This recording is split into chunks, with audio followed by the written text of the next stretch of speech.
இறைவா, எங்கள் வாழ்க்கையில் நடக்கிற எல்லாவிதமான நிகழ்வுகளையும் நீர் அறிந்திருக்கிறீர். எங்களுக்கு நீர் பல அற்புதங்களையும் செய்கின்றீர். நாங்கள் கவலையில், வேதனையில், துன்பத்தில் இருக்கும் பொழுது நீர் எங்களுக்கு ஆறுதலும் ஆசீரும் கொடுத்து அற்புதம் செய்கின்றீர். நீர் செய்கிற எல்லா நல்ல செயல்களுக்காகவும் நாங்கள் உமக்கு நன்றி கூறுகிறோம், உம்மை ஆராதிக்கின்றோம்.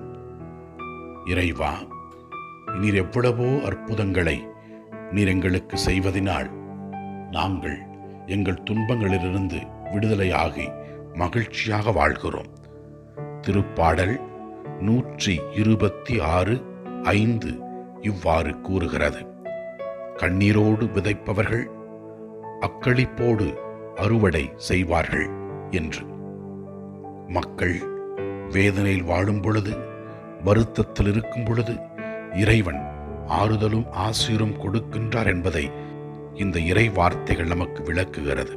எனவே இறைவன் நம் கண்ணீரை கண்டு நம் கண்ணீரை எல்லாம் துடைத்து மகிழ்ச்சியாக வாழ வைப்பார்.